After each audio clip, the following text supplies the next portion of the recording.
आज अभी कहना बहुत मुश्किल है क्या हुआ है, लेकिन ये बात स्पष्ट है कि कंप्यूटर्स चलने बंद हो गए हैं। उनको जब लॉगिन करते हैं तब दिक्कत आती है। बहुत सारे कंप्यूटर्स में ब्लू डेथ स्क्रीन नजर आ रही है।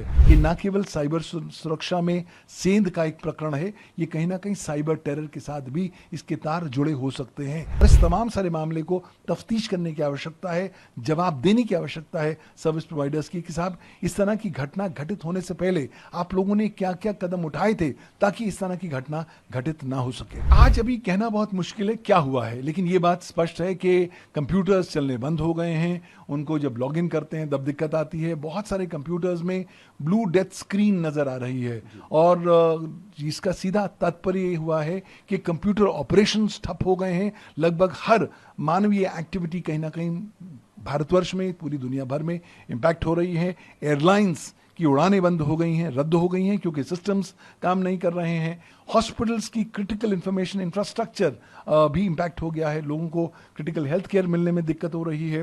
टेलीविजन चैनल्स अपने पूरी तरह से सिग्नल्स ब्रॉडकास्ट नहीं कर पा रहे। कॉर्पोरेट इंडिया अपना काम नहीं कर पा रहा है क्योंकि सिस्टम्स ऑपरेट नहीं हो रहे, डेटा को एक्सेस नहीं किया जा रहा। तो चारों ओर मैं देख रहा हूं कि इस तरह के एपिसोड से एक प्रभाव नजर आता है। भारत को कैसे प्रभावित कर रहा है? देखिए, पूरी दुनिया भर को ये प्रभावित कर रहा है। भारत इसमें अकेला नहीं है, लेकिन हाँ, अगर मैं भारत के दृष्टिकोण से देखूं तो भारत में हर वो सेक्टर जो डिजिटल फॉर्मेट, जो कंप्यूटर सिस्टम्स या कंप्यूटर नेटवर्क्स का इस्तेमाल करता है, वो इस तरह के प्रकरण से इम्पैक्टेड है। ये ना केवल साइबर सुरक्षा में सेंध का एक प्रकरण है, ये कहीं ना कहीं साइबर टेरर के साथ भी इसके तार जुड़े हो सकते हैं। और इस तमाम सारे मामले को तफ्तीश करने की आवश्यकता है, जवाब देने की आवश्यकता है सर्विस प्रोवाइडर्स की कि साहब इस तरह की घटना घटित होने से पहले आप लोगों ने क्या क्या कदम उठाए थे ताकि इस तरह की घटना घटित ना हो सके। सर, भारत सरकार को अभी क्या मीटिंग दुनिया में हो रही है? सर, दुनिया के देश मीटिंग कर रहा है, भारत को कैसे इससे बचना चाहिए? देखिए, भारत को तुरंत अपनी एक रिकवरी स्ट्रैटेजी बनानी पड़ेगी।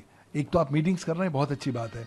आप इन्वेस्टिगेशंस ऑर्डर करिए ताकि इन्वेस्टिगेशंस हो जाएं कि क्यों हुआ है। तीसरी बात, जवाबदारी मांगिए आप सर्विस प्रोवाइडर से कि साहब ऐसा क्यों हुआ, क्योंकि इस इतने बड़े पैमाने पर इस तरह की साइबर घटना दुनिया भर में नहीं हो रखी, भारत में तो खैर हुई ही नहीं है। साथ ही साथ मुझे लगता है केंद्रीय सरकार जितनी जल्दी अब रूल्स और रेगुलेशंस लेकर आएगी, धारा 87 रेड विद धारा 79 भारत के सूचना प्रौद्योगिकी कानून में, उतना अच्छा होगा। आवश्यकता है केंद्रीय सरकार जितने डिजिटल यूजर्स हैं उनके कॉन्फिडेंस को बरकरार रखने के लिए उन्हें संबोधित करे और बताए कि साहब अब इस तरह की घटना घटित हुई है, आप कृपया ये कदम उठाइए ताकि आपको कम से कम नुकसान हो सके, आपके डेटा को कम से कम नुकसान हो सके। और आने वाले समय में न केवल भारत को आवश्यकता है कि आप एक समर्पित कानून लेकर आएं जो साइबर सुरक्षा के प्रति समर्पित हो, बल्कि साथ ही साथ कहीं ना कहीं लोगों में ज्यादा जागरूकता फैलानी अत्यंत आवश्यकता हो गई है। लोग अब ये ना समझें कि साहब हम साइबर सुरक्षा पर लिप सर्विस देंगे तो काम चल जाएगा।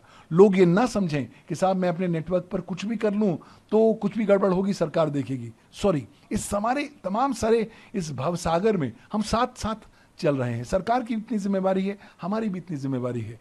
केंद्रीय सरकार बहुत काम कर रही है, लेकिन उपभोक्ताओं को भी साइबर सुरक्षा को जीवन जीने की शैली के स्वरूप में अडॉप्ट करना पड़ेगा।